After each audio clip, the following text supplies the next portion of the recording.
Hello, Booknerds. Welcome to the Booknerds podcast. And I'm so happy. All this week, I've been reading this book. To be honest, I've been suffering because of the book, but in a good way because the writing is so good.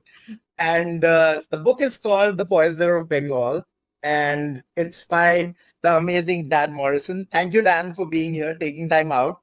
I know you are in a different time zone. I hope that you are kind of not troubled by getting up too early. Anything for you. I'd give it a 4:30 for you. Oh, wow. That's amazing. Okay. So, when I received this book, I had no clue what I was getting into. I did not know about the 1930s murder that shocked the world. And I'm so happy that I got to know about this because I'm a fan of true crime. Let me be very clear about this. I'm a fan. And even then, I was surprised. Like, what the hell is happening? So, for those of you who don't know about Dan, Dan has been writing about, science, culture, and conflict for a long time. His writings have appeared in the most amazing newspapers you read out there, and including the New York Times. And this is his second book. The first one is called The Black Nile. And there has been a long gap between his two books. So I'll be asking about that as well in this podcast. So, Dan, a little bit about why was this huge, sort of hiatus from writing between the two books? I know there is a lot of research that has gone into this, but do let us know about that as well. Why the long hiatus between these two books? Well, I'll say the first book, The Black Nile, was a travel adventure and historical account of a journey I made from Lake Victoria, from the source of the Nile, down the Nile River through Uganda, Sudan, and Egypt to the Mediterranean Sea. And my plan was to do a follow-up involving the Ganga, and I traveled the length of the Ganga and became immersed, so to speak, in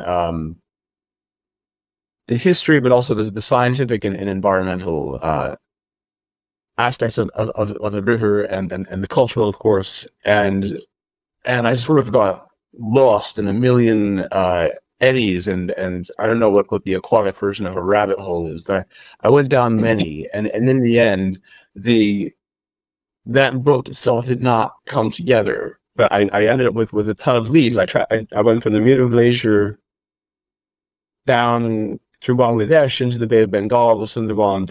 I did the whole thing, but what I came up with did not hurl together as a narrative in the same way that the Nile book had, which was really full of very narrow scrapes and adventure and some life and death stuff. Not that there isn't life and death stuff going on in India and Bangladesh, but it was just different. And what I found myself lingering on or caught in was the question of the Ganga River and its reputed healing factor and the possible science behind that. And that led me to research into cholera and plague. Particularly cholera at first, because cholera is born in the Ganga Delta. That is cholera's birthplace before it took over the world for most of the 17th and 18th centuries. And then while researching cholera, I happened upon this man, Voldemar Haffkine, who was the inventor of the first cholera vaccine. He invented it in Paris and injected himself with heavy doses of the cholera vaccine to prove it was safe. Wow. And then came to India in service of the Raj for more research and for vaccination in cholera endemic regions of Bengal. That was the short answer, and that was a long one. It was in looking and researching Haffkine that I came across the Haffkine Institute in Bombay, which was then and is now sort of the premier plague research institute in India. And then I came across a small item that said that the plague that killed the boy, the plague used to murder the boy, had come from the Hacken Institute. And this pivoted me from esoteric long-term research into this curious Ukrainian Jewish character who had fled Ukraine, washed up in Paris, and ended up in Bengal, to a murder. And the murder really focuses mine, as where I had been conducting rather open-ended research for my own edification. Now here was something quite solid and quite vital, and one that combined my origins, sort of as a police reporter in New York, covering many homicides, with my later interest in the history of science and the history of medicine. So when these two things collided in the murder of Amarendra Chandra Pandey, I couldn't say no. Yeah, absolutely. If I stumbled onto this, although one needs the skill and research and patience to pull something like this off, because I was just going through the bibliography and acknowledgements, I could figure out that how much one has to go into the depths of a topic to kind of come up with something like this, because it's true crime. You can't go wrong as well. It gets harder, with fiction. I mean, it reads like a fiction, and that's my compliment to you, because it reads so much like a fiction that if somebody doesn't know about this incident, they would happily believe that nothing like this happened. So I mean, an amazing, I'm lost for words, but let's give the listeners some context to what we're talking about. Let's talk about the characters and the incident per se, because what happened was that you go back again and again in the book to the long standing issue of fratricide, right? It has been happening for so long, and there have been various ways that it has been playing out. So what happens here? I know the story, but let's give the listeners some perspective about that. Sure. It's the 1930s in India. Calcutta is going through its own jazz age. The political scene is heating up across India as the Gandhian movement has a resurgence after lying dormant. You have a violent insurgency taking place in Bengal, where radical Bengalis are assassinating British officials, and it's hot. It's a November Sunday, and a family is at Power Station to see off a young man named Amarendra and his essentially his adopted mother and a few of his cousins. And as they reach the station for their departure back to their home, sort of their pocket borough, the district of Pakur in the South of Pargas, the young man receives a blow. Someone as he's walking through this train, someone bumps into him, and he feels a sharp prick on his shoulder. And when he reaches the train, he rolls up his sleeve to show his friends and family a single red dot surrounded by a blaze, a little corona, a shining corona of some dried substance. And they're all very worried until his elder brother, his 10 years elder brother, maybe handsome, overbearing, long-limbed, strong-limbed man, the Raja of Pakur, approaches and grabs his arm and says, "And this is not," he rubs away that corona with his thumb. And while his friends are begging him to stay in Calcutta and to his bloodshed, the brother says, "It's nothing, get on a train and go home." And he touches his brother's feet, and he does just that. And 8 days later, Amarendra Chandra Pandey is dead, and his brother now controls the full wealth of what had been their shared patrimony. That is to say, the Pakur Raj, a region roughly the size of metropolitan London or metropolitan New York, and the wealth and the riches that come from it. That's the scene that we find ourselves in when the story begins, and we look back on the animus between the elder brother and the younger brother. They share a father, they don't share a mother. The elder brother's feelings of resentment and displacement by the fact of having a younger brother, and the moral cleave between the elder brother, Benoyendra, and the rest of his family, who are deeply entrenched in the mores of the Bengali rural aristocracy and the strict social rules and the piety and the manners. And he's none of that. He's an iconoclast. He's a drinker. He's a boozer. He likes women and he loves the movies. And he wants to launch himself in the manner of 20th century characters. He wants to launch himself and become something new. He's not satisfied with squeezing paisa out of peasants, right? He wants to make movies. Yeah. Very diabolical, to be honest. Like many people who have, reviewed your book and mentioned already. But this guy who is just hell bent and goes out of his way for a couple of years, plans this, painstakingly with all the, of course, with assistance from many people. And eventually there's a huge trial. How does one get that sort of motivation as a fan of true crime?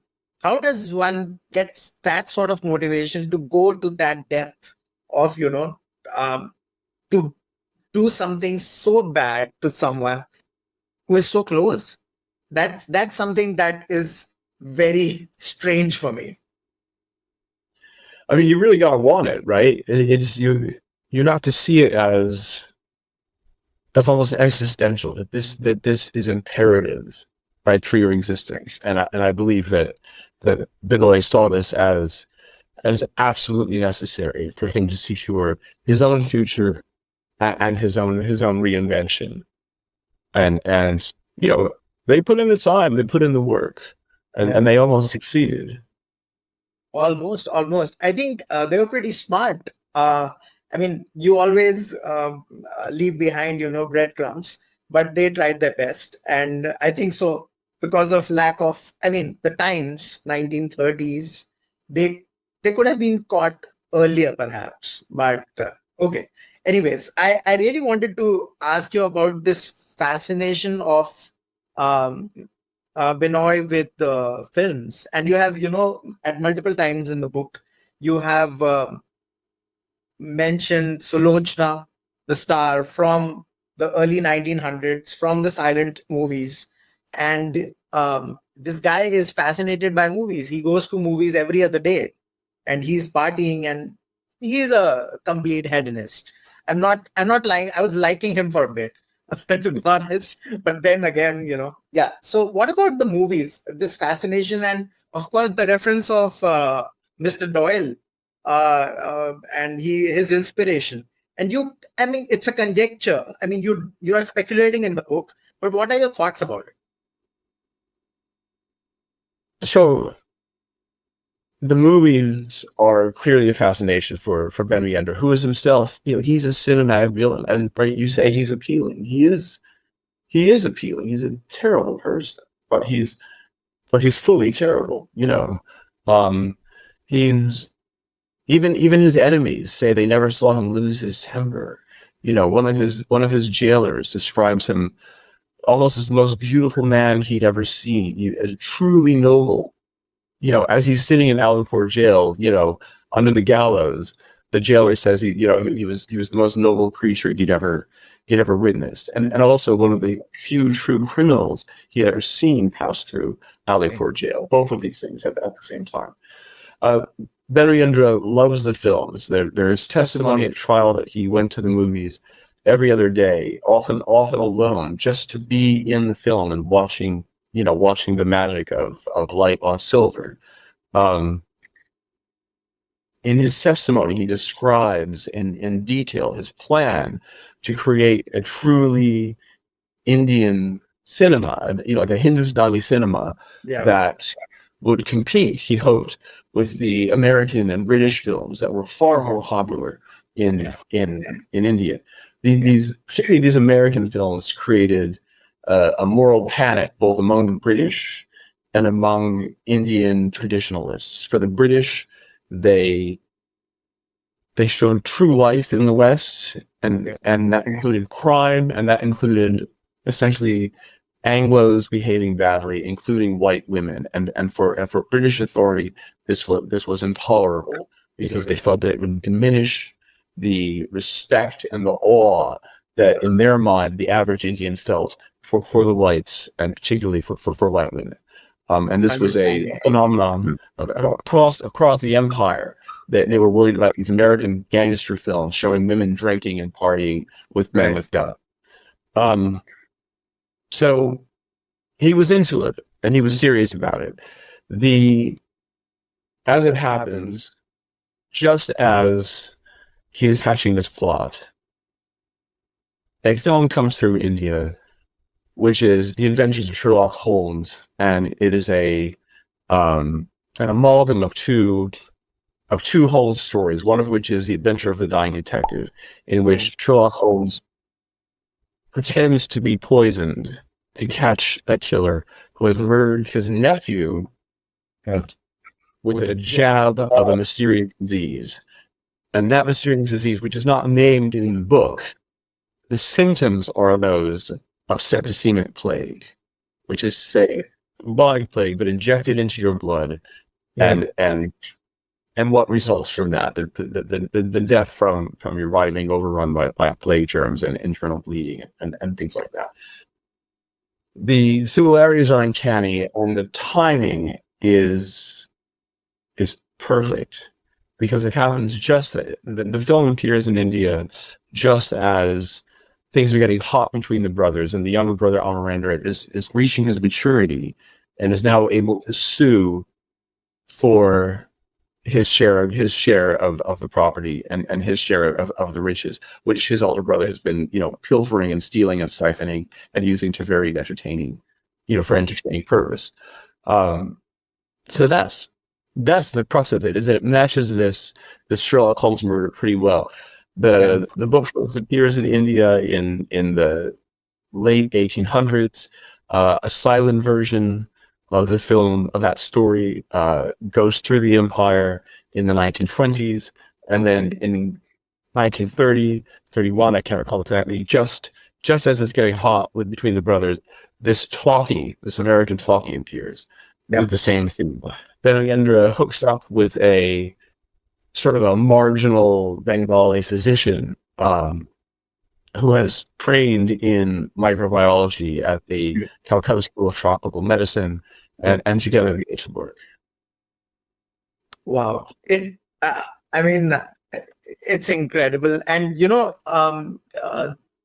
one of the things that I really wanted to ask you was that, so much is happening. Like you said, a lot of politics, so many things are happening in Calcutta around that time. And there have been multiple references, especially your references to Nehru being in the same jail as our anti-hero or hero, whatever you call him. But those references are very integral to your narrative. I love that, because you are kind of giving context after every sort of, maybe a couple of chapters. So how was that how did you weave that through the narrative? Because it can be sometimes, a bit, it can't stop the pace of the book, because it should read like a true crime mystery novel. So how did you did you reserve yourself in that, or you said, okay, whatever is coming naturally, I'll do it? It required a lot of research. Every book is about the thing it's about, and it's also about something else, right? This is about a crazy murder in 1930s Calcutta, but it's also a light social and somewhat political history of Calcutta in that era, and of India in that era. There's a lot of popularly available writing about the partition era, right, and the freedom movements in the 40s. But for a general reader to understand the place, I myself could not find in text Right. to work from. I had to create one for myself to really understand the time and place, and it requires it does require discipline in not throwing in the kitchen sink, right? Because it's so interesting. Yeah. It's so fascinating. I would encourage anyone to dig into any corner of this era in Indian Yeah. history. But as you say, you can't stanch the narrative. It's still the story of a murder. So Yeah. you need a light touch Yeah. in bringing this stuff in. Yeah. I was surprised after like every 3, 4 chapters because you also mentioned Satyajit Ray at one point, and I was like, "Oh my gosh, what's happening? Did this incident have its repercussions and show up in many movies and texts that were written after that?" Because throughout, have you noticed that kind of chain reaction? Did it kind of catapult something?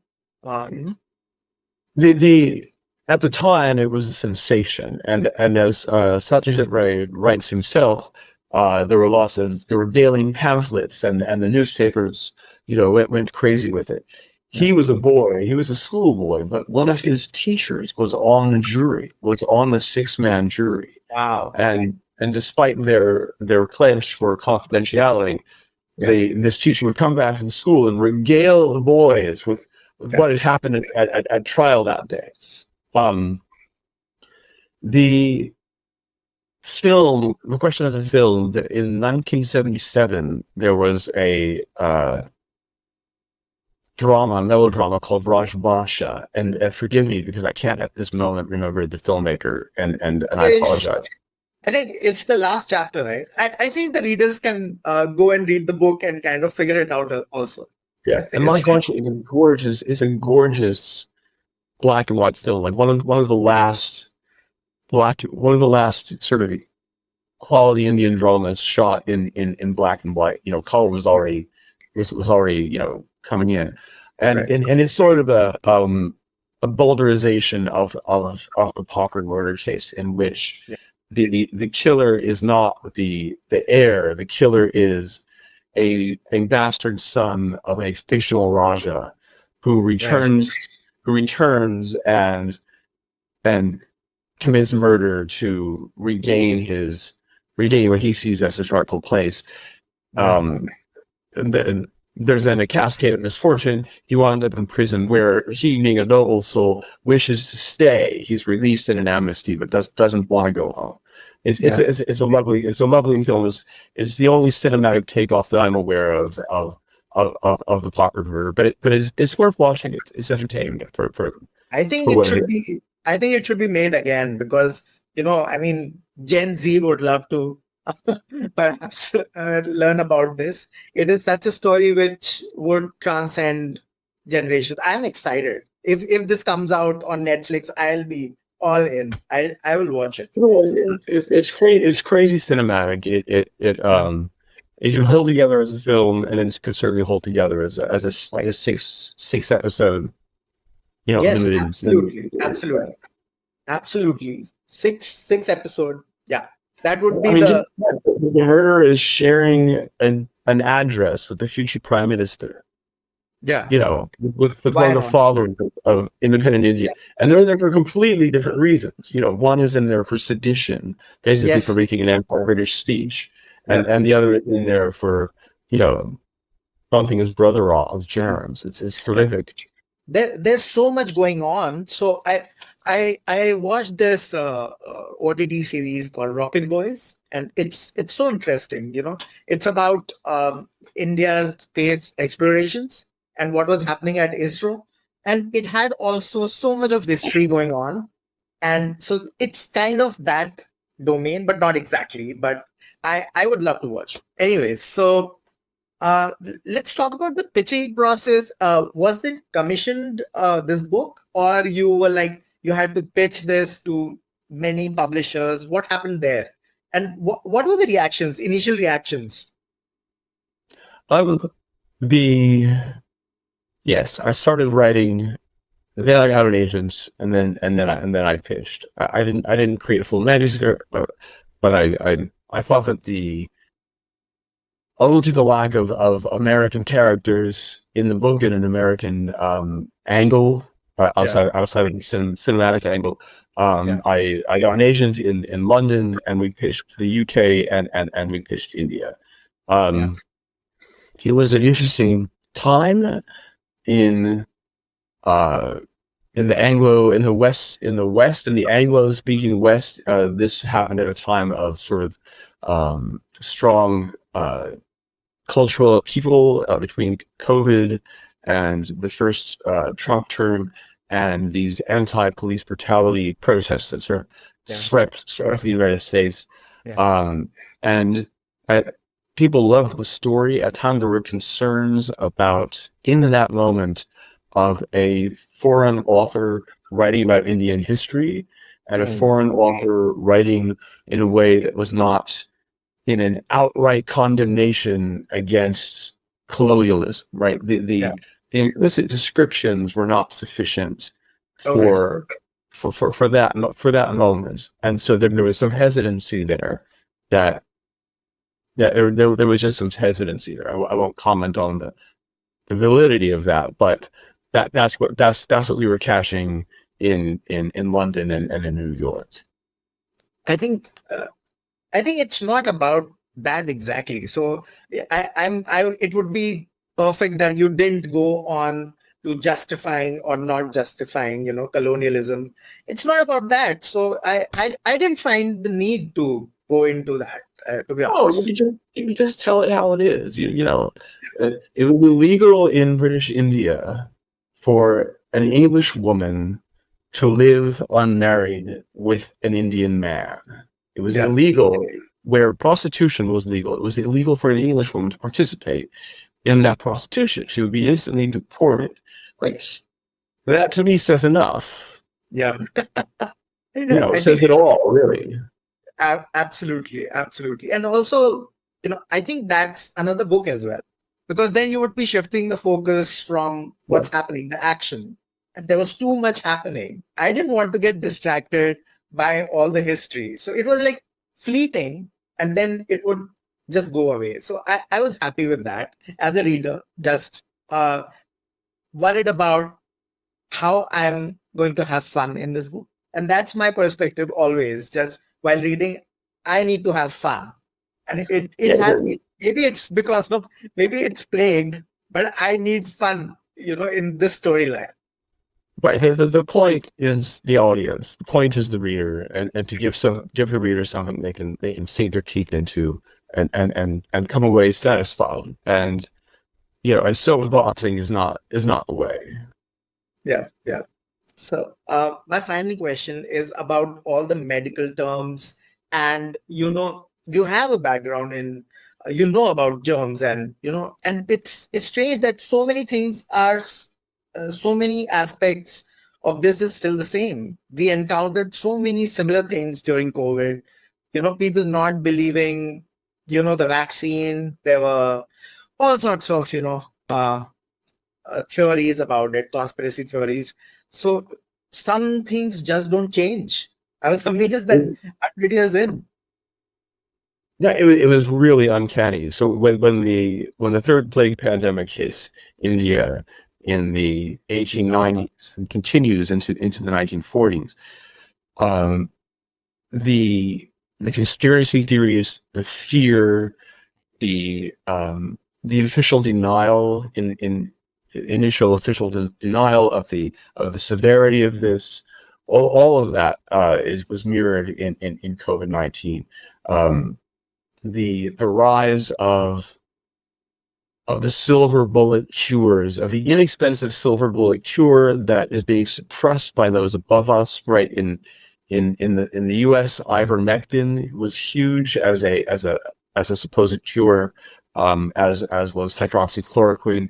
In Yeah, During the plague pandemic in India, it was iodine, iodine yeah, was one of them, where a very yeah, respected chemist uh, one said that the vaccine was causing more cases, which is something that yeah, was echoed in the U.S. and in Europe, and two, that he had a true cure, which was fully inexpensive, which was iodine, which was pennies.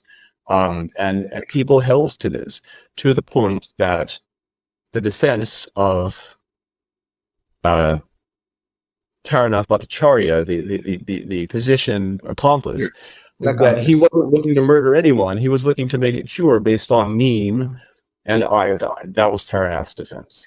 Yeah. Just fascinating stuff. And guys, I mean, we have not revealed many things because it's you need to read the book to understand.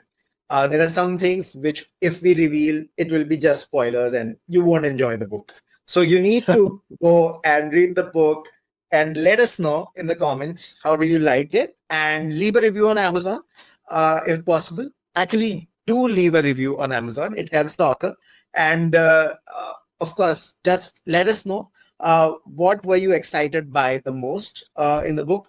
For me, it was just the anti-hero.